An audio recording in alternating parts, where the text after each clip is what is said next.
that, Gary? Yeah. Mhm. You want to pull up your? Yes, I am. Yeah, hold on a sec.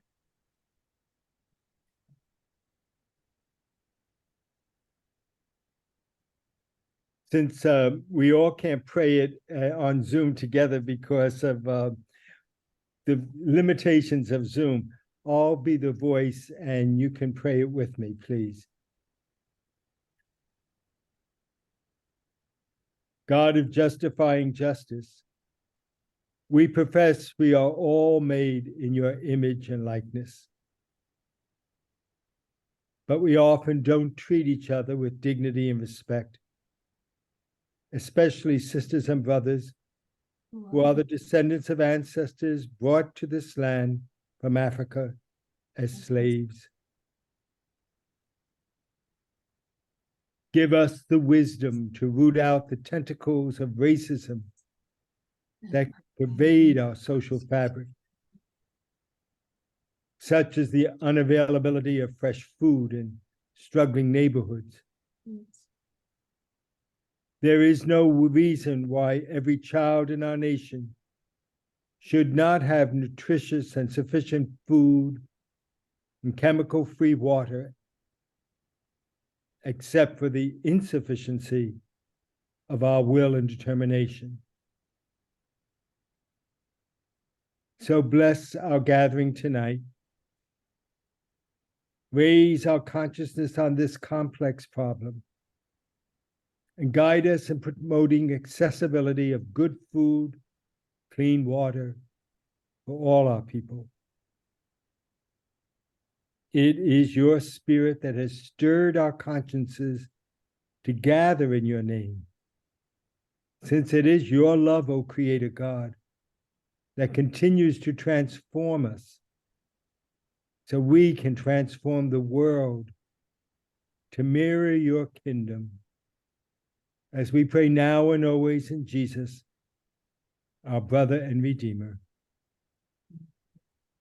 Amen. Amen.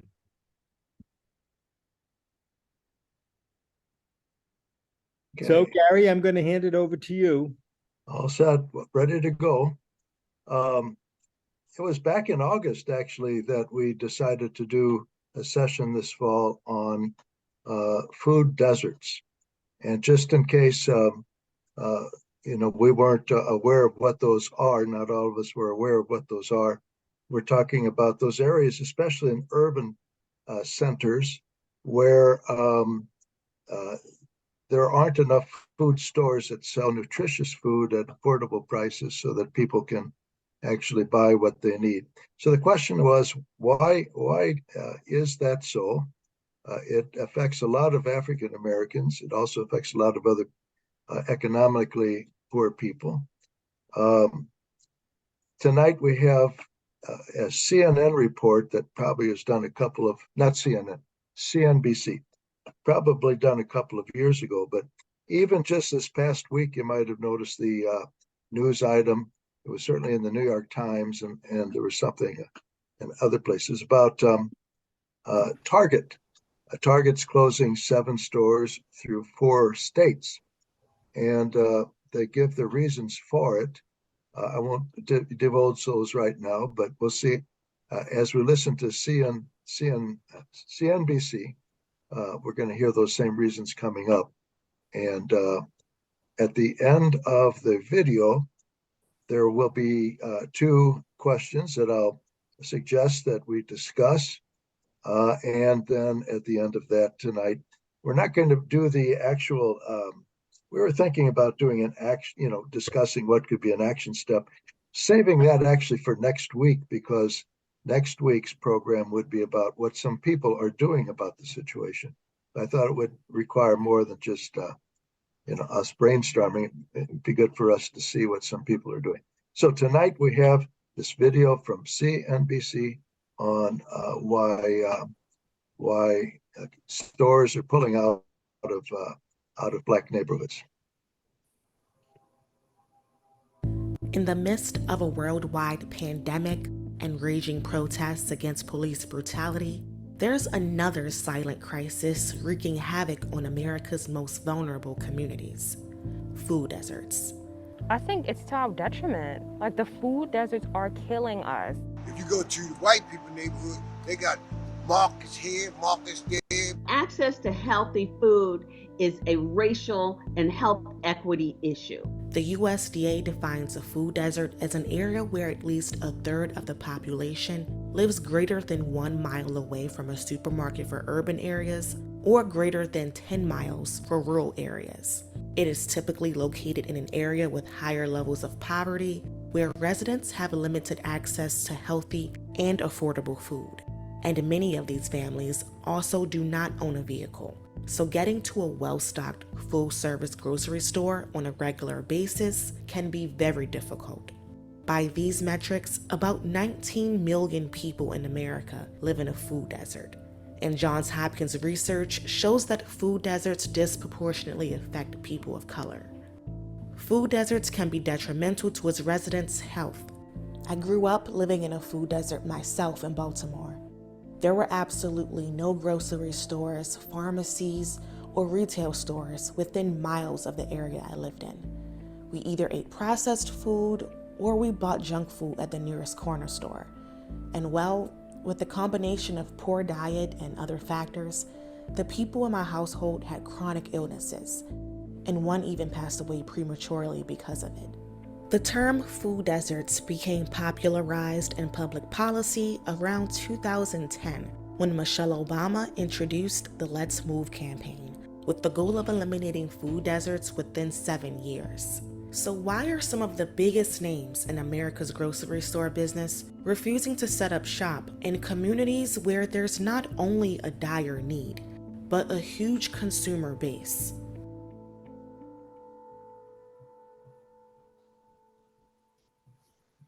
It's hard to pinpoint exactly when and how food deserts developed, but most scholars agree that its origins can be traced back to the 1960s. Post-World War II, an increase in car production along with a housing shortage led to new developments in the suburbs.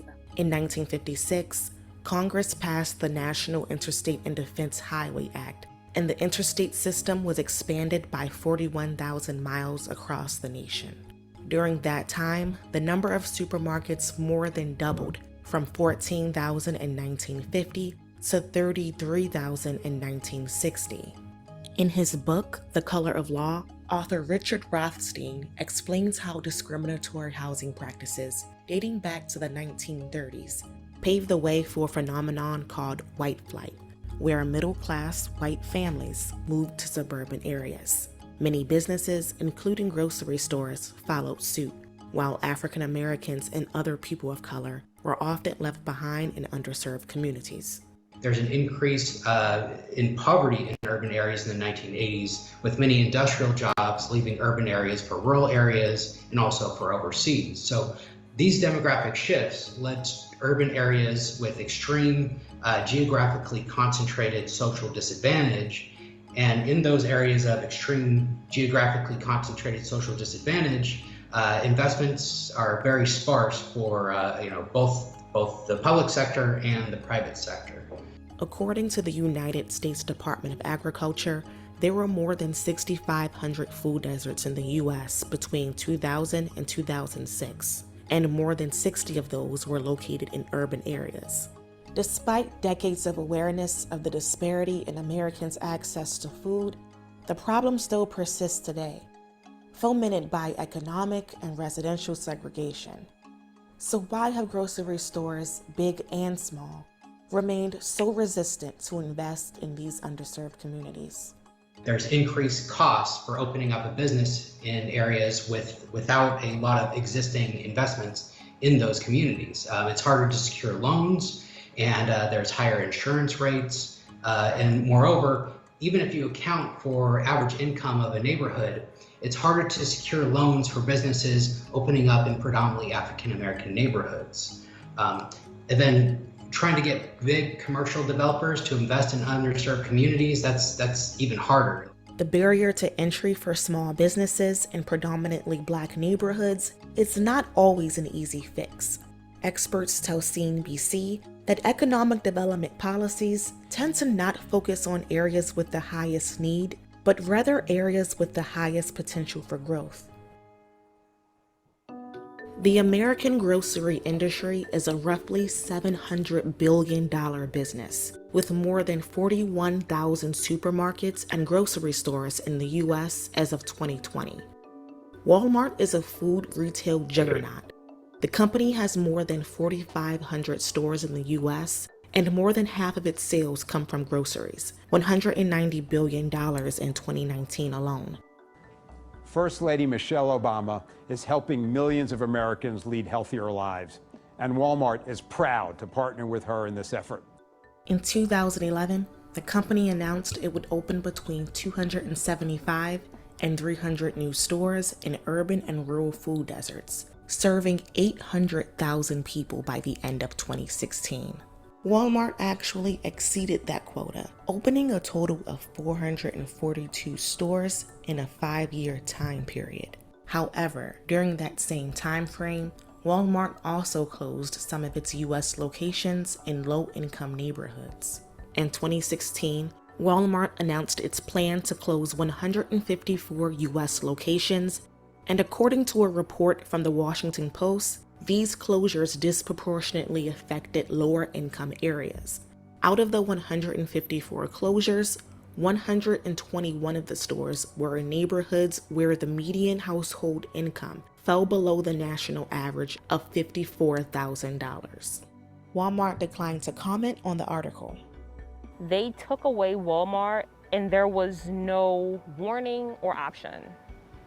You know, like if you're gonna take away something, why not replace with something else? Like if the city knew that they were gonna take away Walmart, why not bring a farmer's market to the neighborhood and have the farmer's market there, you know, every day of the summer for 2 hours, or be more consistent with options that are here. Something could have been done on the part of the city, as well as on the part of the big corporations that are coming in and taking away our food options.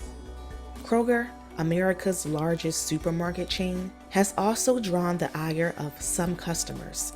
In 2019, the company had sales of $122 billion, but critics allege those profits have come at the expense of servicing communities in need. One flashpoint came in 2017 when Kroger decided to close 41 of its 2,800 stores. The Reverend Jesse Jackson called for a national boycott of Kroger locations, claiming that these shutdowns targeted minority neighborhoods. In a statement given to USA Today at the time, Kroger said, quote, "Because we operate a penny profit business, we must sometimes make tough decisions in order to keep our prices low for all customers." In one of its Cincinnati locations, for example, the company claimed that out of the store's 34 years of operation, more than 20 of those were unprofitable. It added that the stores were projected to lose another $900,000 if it stayed open that year. Building grocery stores in low-income neighborhoods come with other complications too. One of the challenges as public policy changes on both sides of the aisles, like conservatives want to cut back on SNAP, it's a killer to food desert supermarkets. On the other hand, you see some more liberal cities doing things like beverage taxes or other use taxes, which really are a tax on the poor. Now, as far as opportunity, there could be as many as 1,000 supermarkets the country could accommodate. And that could be a multi-billion-dollar business to open those supermarkets. But honestly, if you looked at the history of it, as public policy ignores this problem, it damages this effort on both sides of the aisle. And even in the best conditions, grocery stores are generally considered to be cash and debt intensive, and only marginally profitable by about 1% to 2%. On average, what we discovered, if a supermarket normally makes 1% of sales as a bottom line profit, we're finding that the food desert stores lose 4%. And so there's a 5% gap, and that's the challenge. And we use public-private financing to mitigate about half that gap. While grocery stores largely remain elusive in many of America's food deserts, dollar stores have proliferated. Dollar stores tend to target underserved urban communities that lack full-service grocery stores, and their footprint is on the rise in the U.S. Dollar Tree and Dollar General have expanded 50% since 2011, and the two chains have indicated that they have plans for an additional 20,000 outlets. But the problem with dollar stores is that they rarely ever offer fresh produce. Instead, think processed goods that have long shelf life, like cookies and canned meats. There are really no viable food options. And it's crazy to me because people that live literally 3 to 5 miles away have 2 grocery stores, and that just so happens to be in a white neighborhood. Why is it that they have options and I don't? And just because I don't have the money that they have doesn't mean that I shouldn't have the access to food that they have. So this is a convenience store that is pretty close to my mom's house. And it's one of the only options that we have for food and groceries. They don't have any fresh food. They have a lot of canned and processed stuff. It's not the best, but it's kind of like all we have in this community. When it comes to having healthy food options, low-income communities of color have suffered for decades as fresh and affordable food options fled their neighborhoods. In areas where grocery stores are scarce, fast food, carry-out, and corner stores may be the only food access option. Like the dollar store, corner stores typically stock highly processed foods and rarely ever offer fresh produce. Research has linked a poor diet to a range of health issues like high blood pressure, heart disease, diabetes, and cancer. An analysis from the Center for Disease Control and Prevention indicate that these conditions disproportionately affect African Americans. So we care about food insecurity from a public health perspective for a lot of different reasons. One is that, as we've talked about, it's very common. So right now it's affecting about a quarter of all Americans, with higher rates among Black, Hispanic, and low-income populations, and it's expensive. So we're spending about $78 billion to address food insecurity through annual healthcare costs. And it's also the case that if you're food insecure, then you often forego basic needs because you want to purchase food. So people forego things like medications or medical visits, which are obviously very important to health. Communities that have poor access to food also tend to suffer from higher mortality rates. One study of Chicago neighborhoods, for example, found that the death rate from diabetes was twice as high for people who lived in food deserts than those who had adequate access to grocery stores. COVID-19 has exacerbated these health disparities. Conditions like heart disease, diabetes, and hypertension are among the leading underlying health risks that can turn COVID-19 into a death sentence. Food deserts became a hot topic in American public policy in 2010, when First Lady Michelle Obama launched the Let's Move campaign in order to tackle childhood obesity by providing healthier food in schools, ensuring families have access to nutritious, affordable food, and by helping children become more physically active. That same year, the Obama administration unveiled a new part of Let's Move, the Healthy Food Financing Initiative, a multi-million-dollar public and private investment designed to eliminate food deserts in America within 7 years. With a modest initial investment of about $400 million a year, we're going to use that money to leverage hundreds of millions of more from private and nonprofit sectors to bring grocery stores and other healthy food retailers to underserved communities all across this country. If you can do it here, we can do it around the country.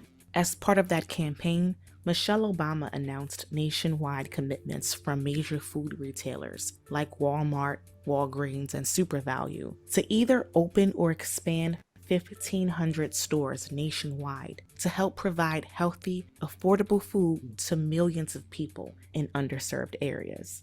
But in practice, critics say the program fell short. A report from the Associated Press in 2015 showed that even by their own count, the participating grocers had fallen far short of the goal to open or expand 1,500 stores in food deserts. The Partnership for a Healthier America is a nonprofit that was created in tandem with the Let's Move campaign to help broker commitments from partner institutions.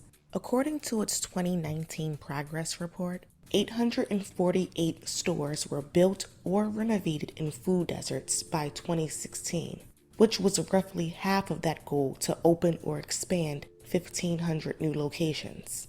We reached out to Walmart, Walgreens, Kroger, and SuperValue. Walmart declined to participate, and Kroger hasn't gotten back to us. UNFI, which acquired SuperValue in 2018, did not respond to requests for an interview. Walgreens committed to convert 1,000 stores into food oasis stores. We reached out to the company to ask how many they had converted, and they weren't able to confirm the number of stores.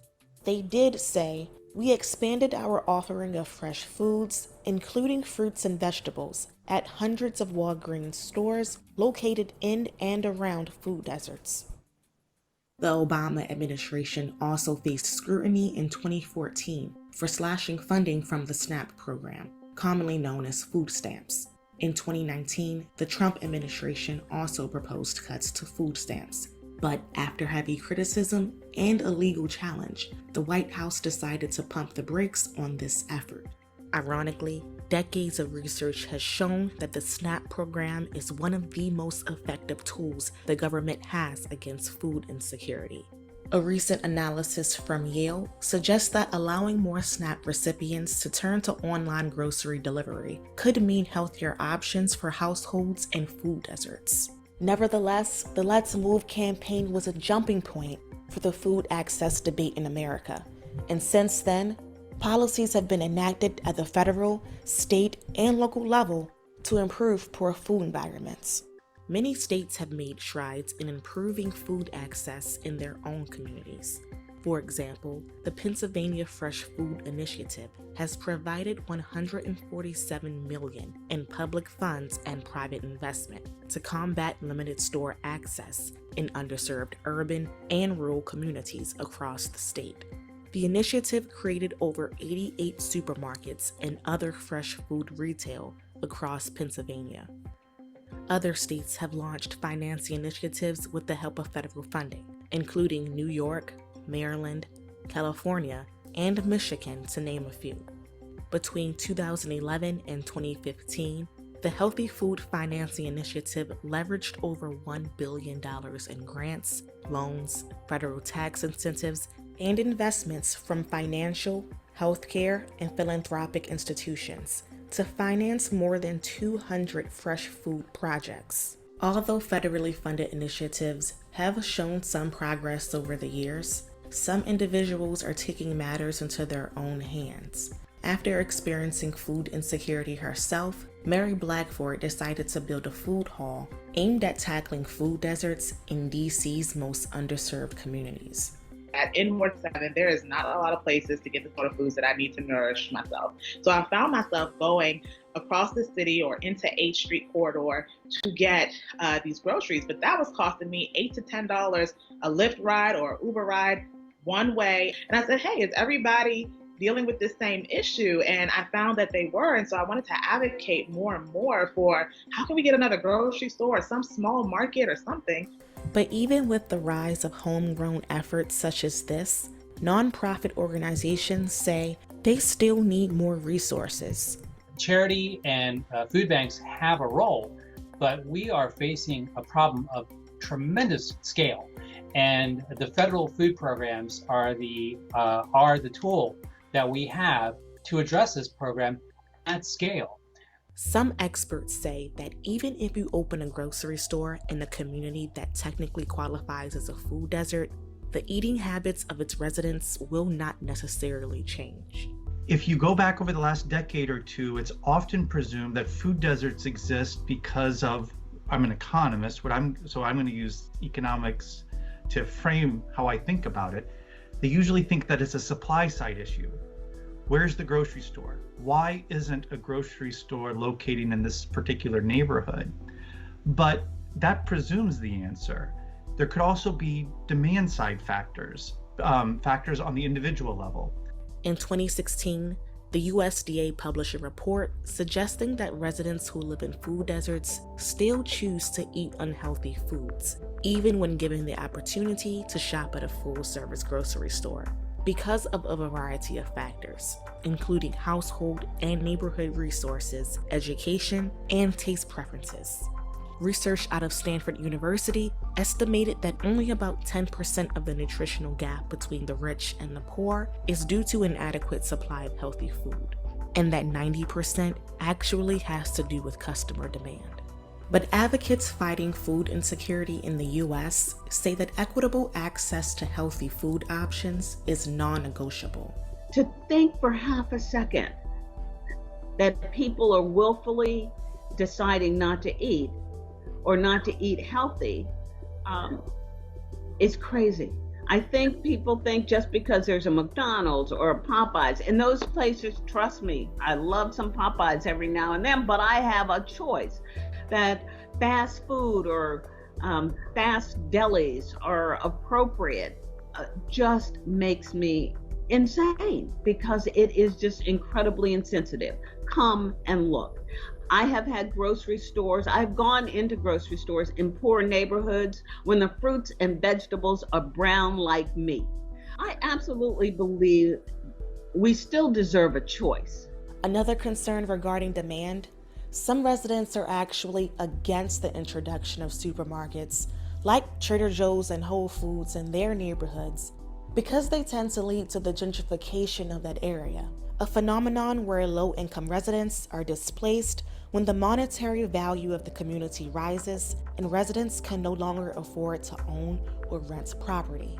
In 2014, Trader Joe's decided to pull out of development plans in a majority Black neighborhood in Northeast Portland after residents vehemently protested its opening.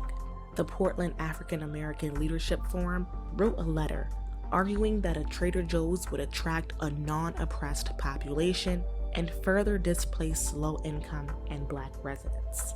The median income of households in counties with a Trader Joe's is about $63,000 and $62,000 for counties with the Whole Foods.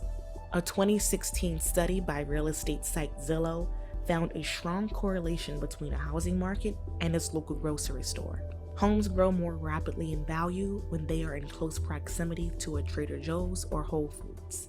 The study found that after a Trader Joe's opens in a neighborhood, homes within a mile of the store had appreciated 10 percentage points more than the average rate, and homes within a mile of either store were also worth twice as much as the median home value in the rest of the US. Trader Joe's and Whole Foods declined requests to comment on this video. Food insecurity remains a big topic in public policy and is still an issue in many underserved areas of the country. As demonstrations persist across the U.S. to protest police brutality, some grocers in inner cities have shut their doors to prevent stores from being looted or vandalized. The simultaneous coronavirus pandemic has only compounded the problem of food insecurity, leaving food deserts even more depleted. COVID-19 has made the issue of food deserts much worse. So it's done that in part because of social distancing requirements, which can make access to transportation hard. So certainly in the first few months of the pandemic, people were going into stores and having trouble purchasing items because the stores were simply sold out. And that's just due to supply chain issues and trying to meet the growing demand of people trying to buy things in supermarkets. Some activists are pushing to change the rhetoric. They're turning away from the term food deserts because it oversimplifies a complex system of racial and economic inequality. Systemic oppression can play a part in shaping behavior. In many cases, it's possible some racially ethnic people have developed certain taste preferences simply because they're used to eating in poor food environments. Education plays a role as well. The National Bureau of Economic Research found a strong correlation between a family's education level and food choices. The jury is still out just because a lot of the studies just are too myopic in terms of do this, leave the food desert, and then immediately you're not healthy, then there's no effect. That's not how perceptions and behaviors work. It's not a just simple get out of there and then everything's okay type of occurrence. Advocates and experts alike say that healthy food is a racial and health equity issue, and simply placing grocery stores in these communities alone won't solve the country's food problems.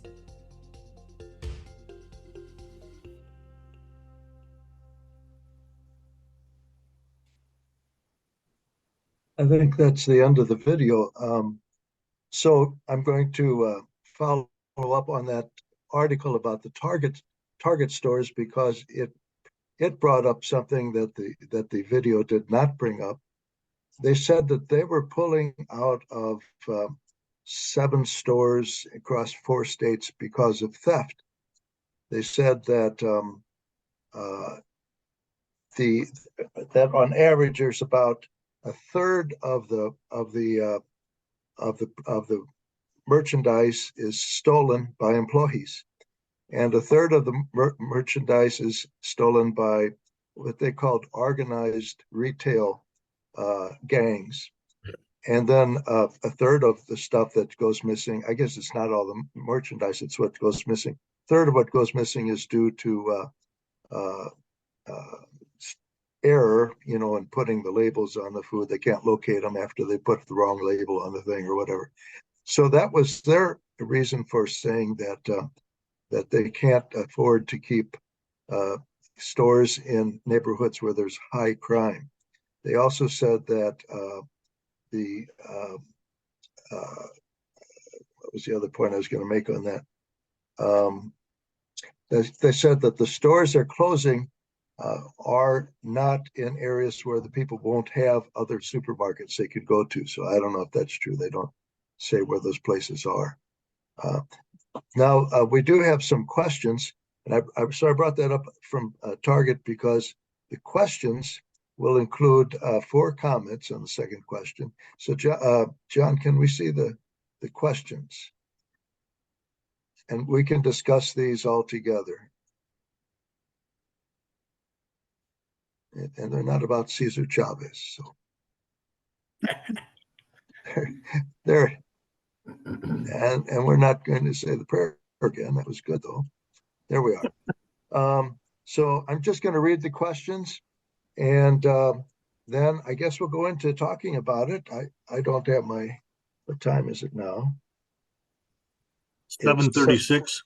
7:36. We go to about 8:15 or something like that. So number 1 question. Some criticize big retail stores like Kroger's or Walmart for pulling out of poor neighborhoods. Others criticize outsiders who do not live in the neighborhood for owning or working in stores in the neighborhood.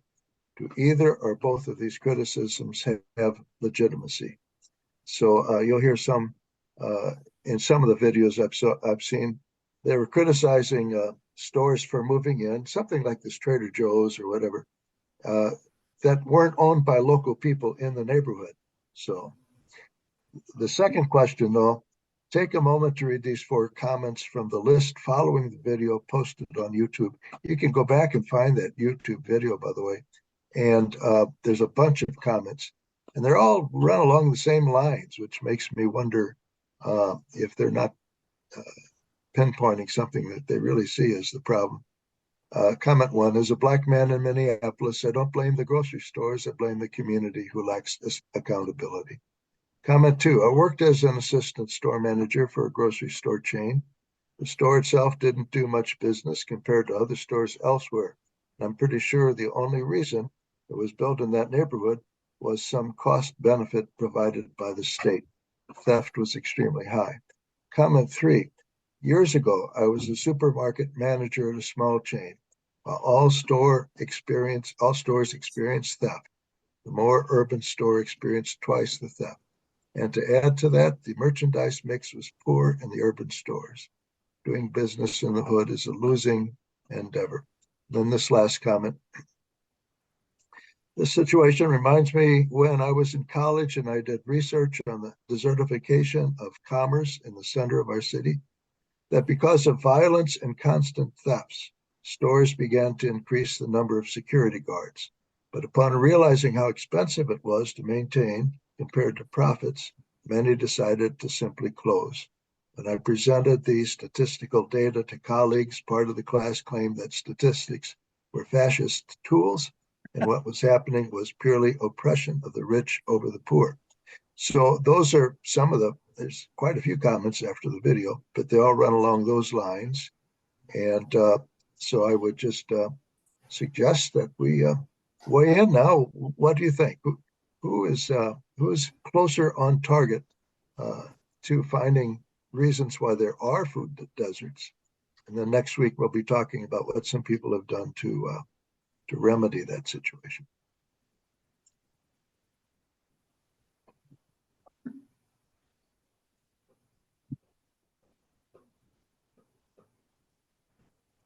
Not everybody at once, huh, Gary? Yeah, that's right. Yeah. Okay, it would be helpful if people were to go to the bottom of the screen and you see that thing called reactions. And when you press that, click that, you'll see the raised hand. And just use the raised hand, and then Gary will call on you.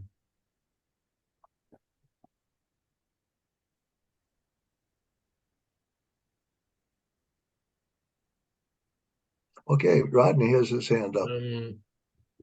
I think the question is a bit flawed because the question focuses directly on the grocery stores. And while the big grocery stores, this is about profit and loss. I'm not going to argue that. But we're talking about a much more complex situation. We're talking about people on an economic level. You put a Trader Joe's here in the north side, it's going to be extremely limited as to who actually can afford to go there. I never shop at Trader Joe's. For me, it's just too expensive. I will go to Schnucks. I can afford Schnucks. And I would be considered fairly well off compared to some of my brothers and sisters who live in this neighborhood. Even Schnucks would be a little expensive for them. And then plus you're talking about environment. If you're going to own a business, environment becomes extremely important. You don't want to have a beautiful store in a rundown neighborhood. You talk about other businesses. Business attracts business. That's the first principle of business. And when you're going to move into a low income area, you got to understand you need to put quality product at a price where the people can afford it, which means stores like Kroger's and Walmart and stuff. These people have marketing specialists. These are the kind of people that can say, okay, if you're going to open a store in this neighborhood, this is where your price level has to be. And you'll fill the store. And plus security is everywhere. You come to the Rock and my God, we got security up the gazoo here now because it's necessary. But if we're going to look at food deserts, I agree with a lot of the commentators. It's a byproduct of poverty. Because, oh, you're poor, you can't afford us. Well, why don't you bring your business to a level that we can afford you? Why can't the cities, instead of just giving massive tax breaks, why can't the cities begin to put infrastructure in place that make it possible? And I'm gonna stop.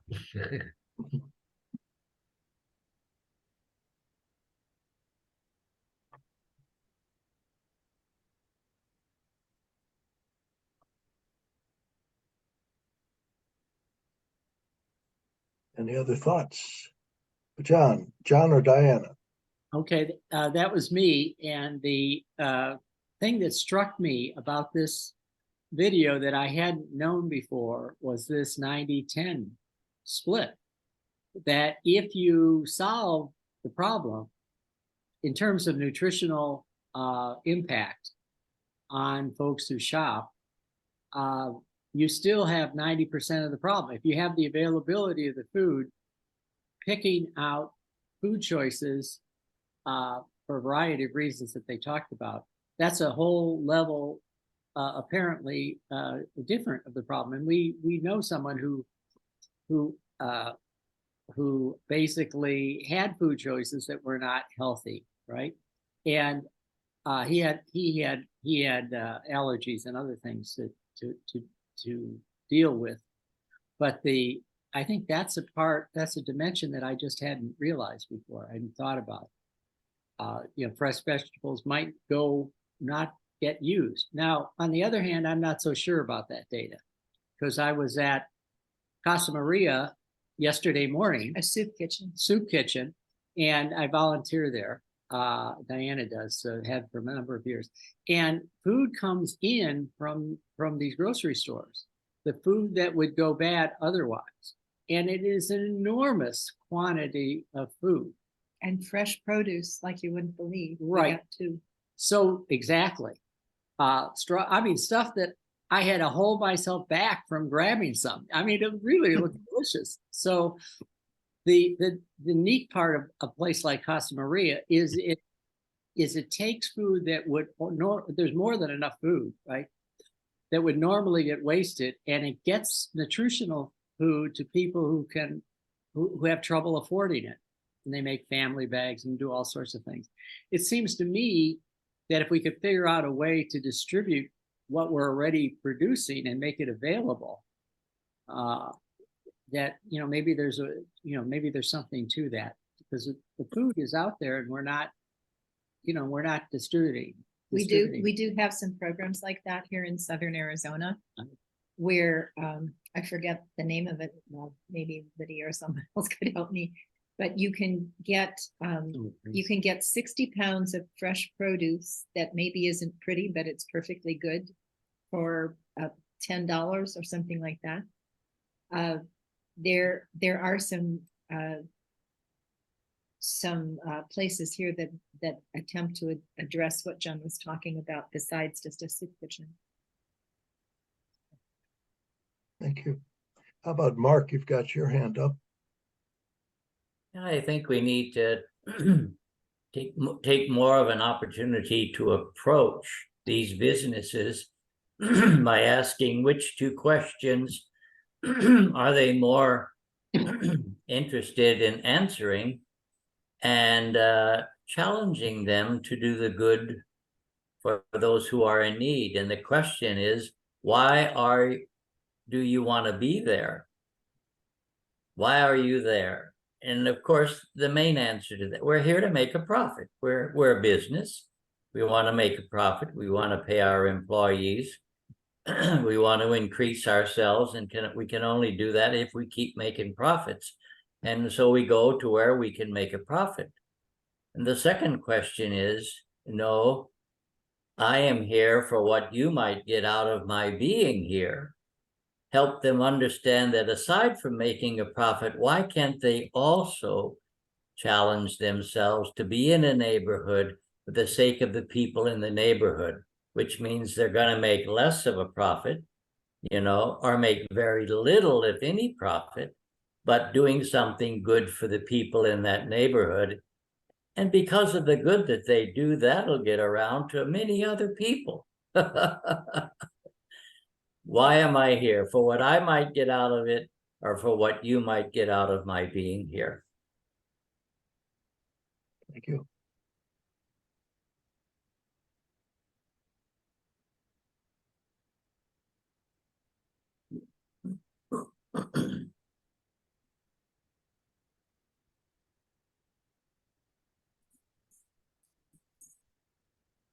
Rob? Ron? I mean. I see another hand up too. I can defer, but I see a couple of hands up now. But I just wanted to say, watching the video, I took a little break from communications and marketing, and I grew up in a retail store in Arkansas. So I really understand, business models. And I was a assistant manager at a couple of Dollar Trees, as a matter of fact. One in Jessup, Maryland, which, if you've ever been to Jessup, Maryland, is not a place you want to be after dark. Another in Cockeysville, outside of Timonium, which is a pretty nice neighborhood. But I didn't notice that at both places, more low-income clientele. Cockeysville had a more diverse population, but the clientele at the Dollar Tree was still very low income. And whether that was community, culture, it kind of baffled me, you know, and offerings. Dollar Tree is some of these small Dollar General, Dollar Trees, the values they're trying to add. I mean, Dollar Tree is no longer $1 for everything. They're $1.25 now. You know, so profit, you know, they got to make a profit, and they're selling processed foods. They're trying to bring in some, like, you know, fresh stuff. But if the neighborhood doesn't support that, then it's a failed endeavor. So my 2 cents on that. How about Joyce? Well, you know, the comments for me just perpetuate the myth that every supermarket in a economically challenged neighborhood is stolen blind. That's a myth that I'm not saying that theft isn't there, but I think it's a myth that's being perpetuated, right?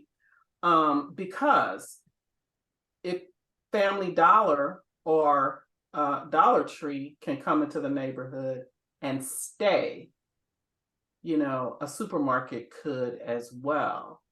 I was listening to NPR, and there's a movement, you know, going on. There was a community in California that actually legislated so that a Dollar Tree would not move into the neighborhood, so that, you know, a supermarket would stay.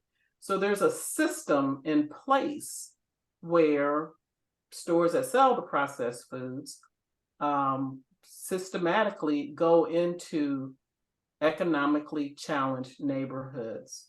There's a YouTube, a TED Talk, and the title of it is Lucky Zip Codes. And it was done by a person here in St. Louis. Her name is Amy Hunter. And just by looking at someone's zip code, you can tell what their life expectancy is in the St. Louis area. And I'm sure that happens other places.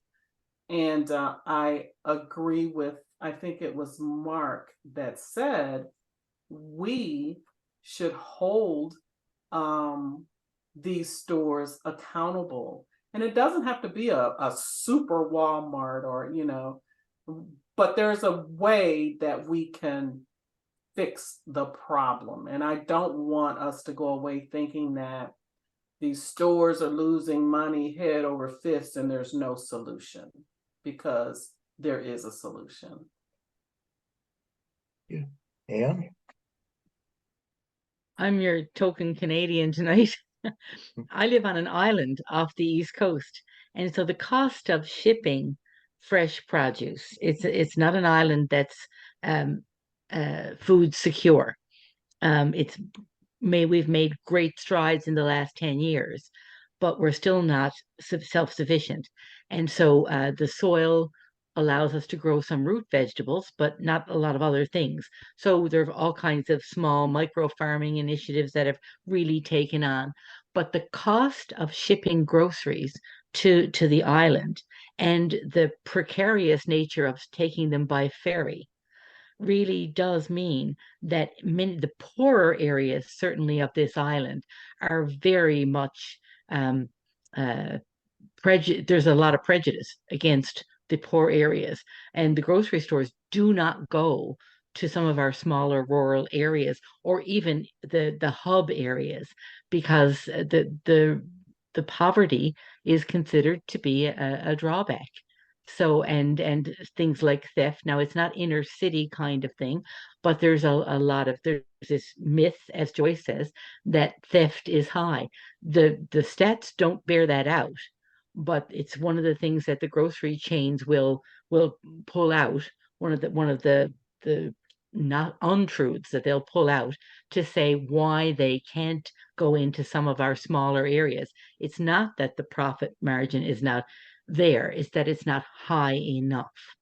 But the cost of fresh produce as opposed to junk, just give you a couple of examples from today in our grocery store. A head of cauliflower was $8.99. What? Yep. Yep. Amazing, hey? Mm-hmm. A head of cauliflower. Okay. 3 bell peppers, $7.99. So the cost of there is a cost to living in more isolated areas. So I recognize the inner city aspect in the US, and that's true probably in some places in Canada. But for us on the edges of Canada, the north, and certainly on the islands, it's a huge problem. Thank you. Joyce again. Yeah, I wanted to, and also speak to the fact about people eating poorly, junk food or whatever. And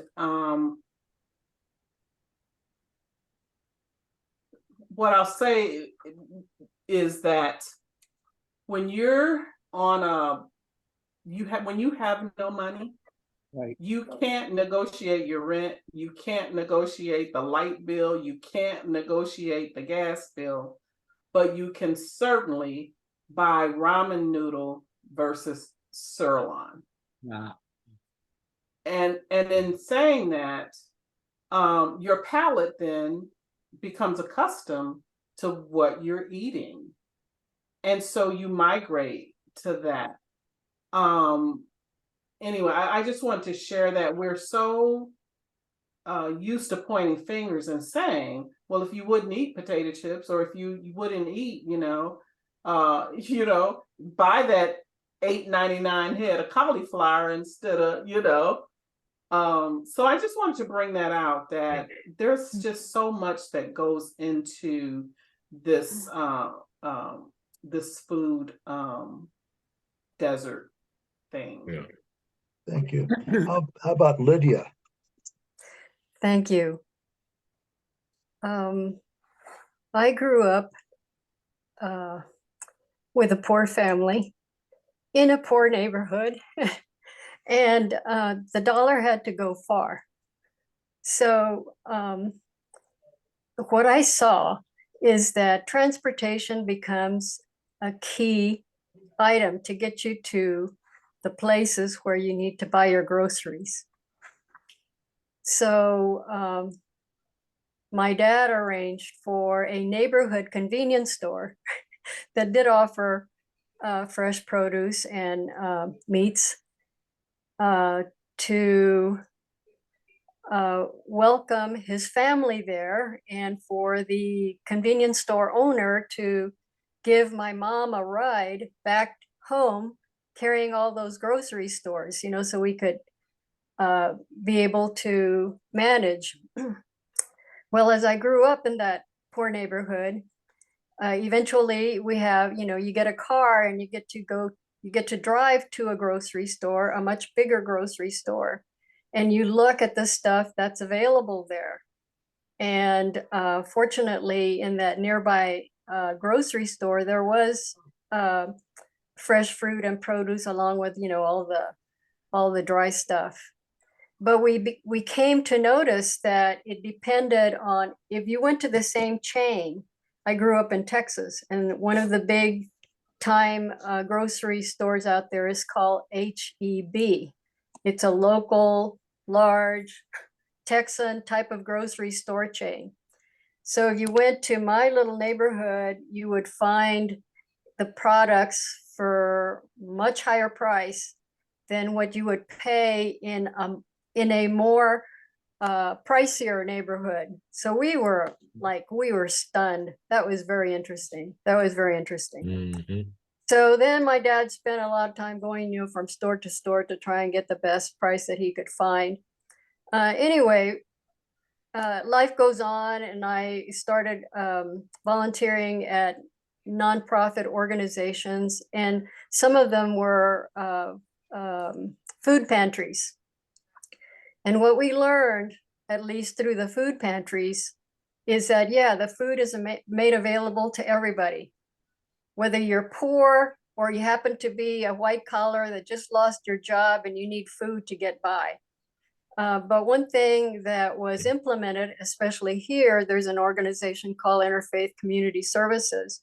What was implemented here was that what steps could be taken by the person that came in to ask for food to become more independent regarding their food type of stuff. And some of it was that we assist them with transportation so that they can get to the places that they can get to. Especially, you have a bus stop there at Interfaith Community Center where people can come in and get off the bus. And I talked with some of those people. Well, where do you live? Well, they lived far away from where we were, but they came there because the bus stopped right where the food pantry was. The other thing that was initiated was an awareness campaign of be aware of what foods are good for you. Another thing that was initiated was plant gardens. So they'll have a garden there at the facility, but they also have gardens similar like that in other food pantries out here in Tucson, especially the Big Time Food Pantry. So the other thing that was initiated was job recruiting centers, because that way people would have an opportunity to look for a job. When they came over to the food bank, they could look for a job, and there were people there that would assist them in doing their resume or whatever it was so that they could find a job. So it was a matter of awareness, education. Now, these were food pantries. Now, let's now go back to the big time chains. Well, yeah, my background is finance. I'm a retired CPA.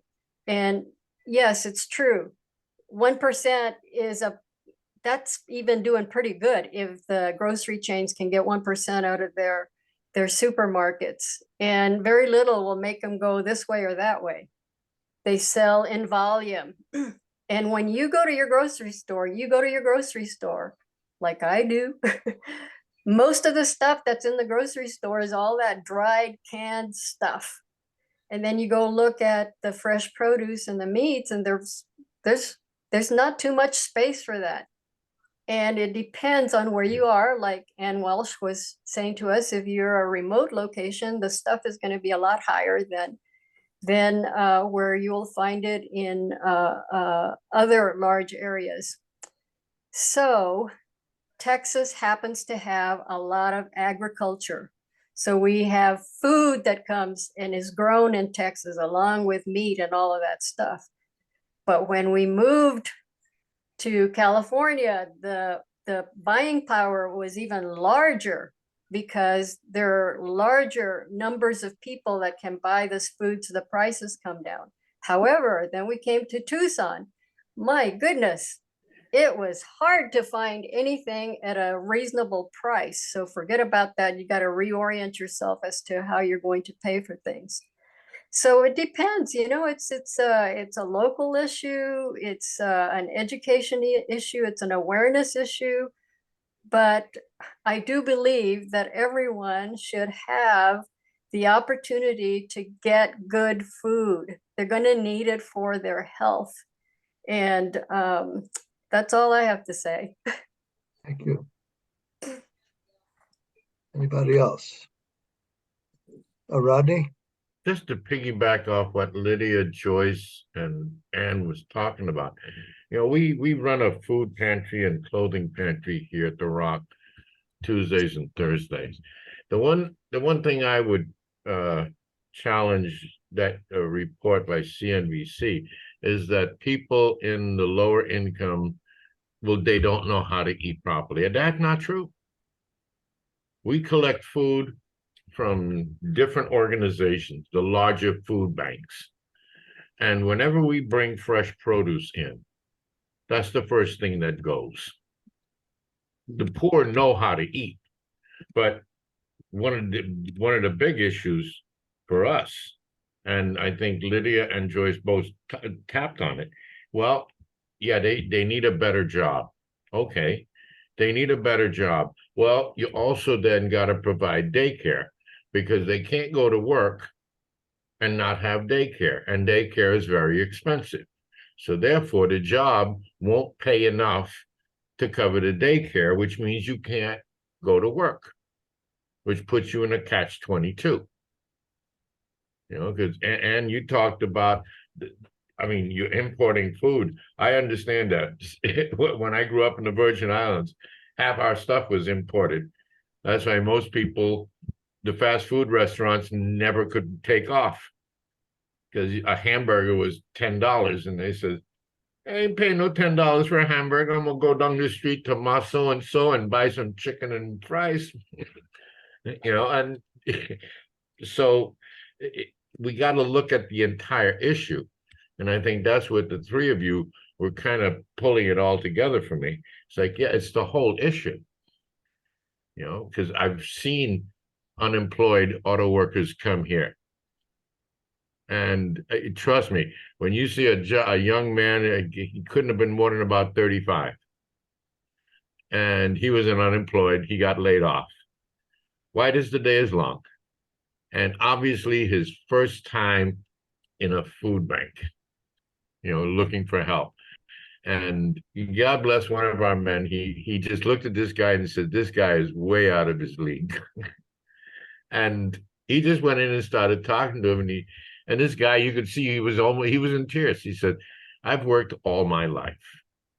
I never in my wildest dreams believed that I would have my wife here. My kids are with the grandparents, and I have to stand looking and asking for food because I can't pay my bills and I can't buy food. It's either pay the bills and go hungry or feed the family and lose the house. You know, and the people that were gracious, they really were. They understood didn't make it easier, but it's the other infrastructure issues that complicate eating properly.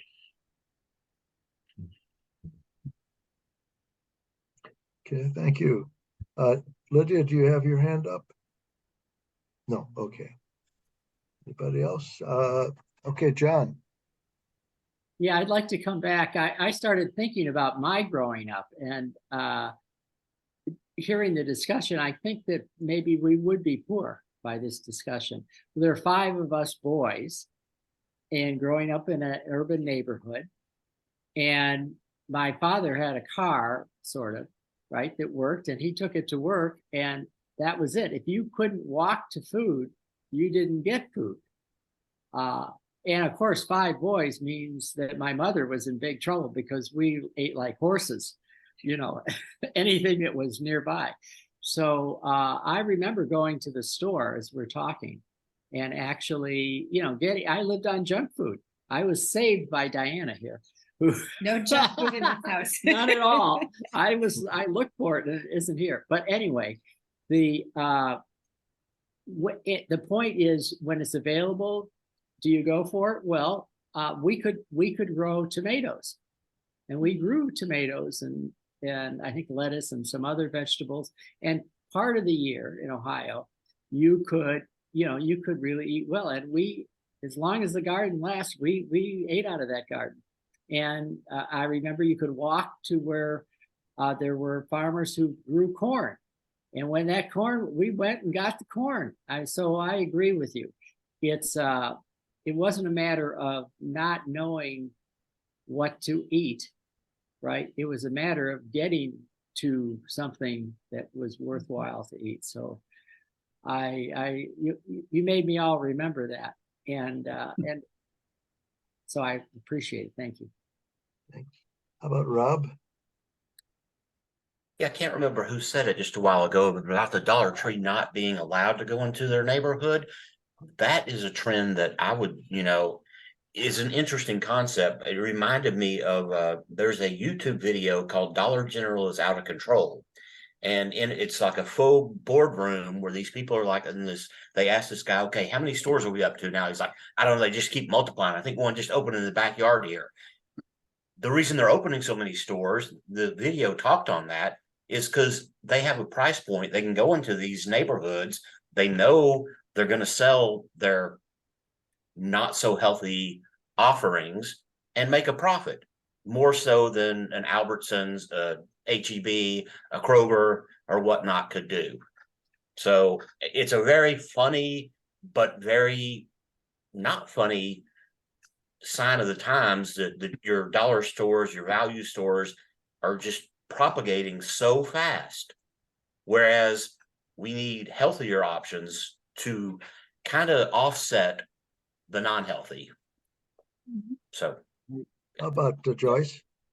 Yeah, and it was me, Rob, that brought that up. And one of the reasons I brought it up is that, you know, to dispel the myth that stores can't stay in a neighborhood because, you know, people just steal them blind, right? There is a way that you can stay in the neighborhood, as is proven by Dollar General and Family Dollar.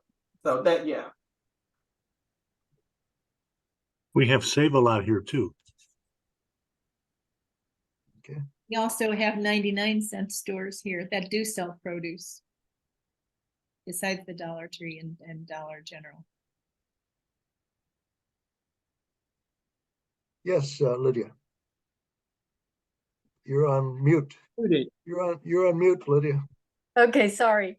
Regarding the dollar store here near our neighborhood, like I said, I like to go in and I'd like to survey, you know, what's fresh and what's not fresh. And wow, yeah, when I saw it, oh my goodness, so much stuff in here. It's a lot of candy. Oh, the aisles went on and on and on with all this candy. Anyway, during the pandemic, they did a price increase. The dollar store, remember, it's called the dollar store. Things are now $1.25, just like that, 25%, everything across the board. 25%, it's a lot of money, a lot of money. So yes, they find a way, there is a way. And one last thing, you know, I thought to myself, no, maybe I shouldn't say this, but I'm gonna say it anyway. In big time companies, there is a way to, if the board decides as a company they have what they call loss leaders, and they have areas where they're going to have losses, period. So they will make adjustments because they know that in other stores they're going to be able to offset the losses that they're making. But there's a way of juggling all of that stuff. And so I am in agreement with Joyce as well and other people that have mentioned that, yeah, there's a way to solve this. You don't just get up and go. You don't just get up and leave. There is a way of solving that. They have to invest in the neighborhood, and the neighborhood as well needs to work with the organization, with the companies that are there. There is a way. That's all. Thank you. How about Ann again? Yeah. I'm thinking of the systemic, some of the systemic things that I know of with our Native Canadians. Something like 78% of our Native, our Aboriginal people who live on reserves or treaty lands don't have access to clean drinking water. 78%. So even if there were fresh vegetables available, they can't boil them. So there's other things that contribute, other contributing factors to this whole idea of food insecurity and food deserts, that really it's important, I think, for me I'm really glad to have the opportunity to recall some of this, that there's also those things like access to clean drinking water that profoundly affect what people can eat. So when we don't have access to clean drinking water, then people are going to eat canned things. It's what's nutritious, more nutritious than poison, and that's what they'll have. So we need, I think, to advocate for people who live on all kinds of margins in terms of food insecurity is really important for us. And to have sessions like this where we recall for one another what some of those contributing factors are is really valuable. So thank you. Thank you. And Joyce? Yeah, and I just wanted to say you're absolutely correct. And when we were planning for this particular session, we made sure that we brought the point out, and I don't think we did it tonight, but we brought the point out that food deserts are not, it's not a black and white issue. You know, in our country, the United States, we think of racism and systemic, you know, issues in the black and white because of our history of slavery in this country. But it's not. It's just about power and the mighty dollar. And so I'm glad that you mentioned that, because we did want to, you know, bring out the fact. I think Diana and John talked about the Hispanic Latino population where they are, right? And so it's disproportionate to the economically challenged. Yeah. Thank you. Maybe we should wrap it up for tonight. We've had an opportunity to hear many facets of this particular societal problem. Next week, we're going to look at a few, two videos that show a few of the solutions that people have adopted. And we're going to talk about those, maybe brainstorm some other things. But that'll be enough for tonight. Father Francis, do we need to do anything more than turn the switch off, or what do we need? Prayer, right? Well, I would welcome, since it's 9:15 here on the East Coast and 8:15 for you in the Central Time Zone. If there's any final comments, because we didn't hear from a lot of different other people, and so if anybody would like to make a final comment at all.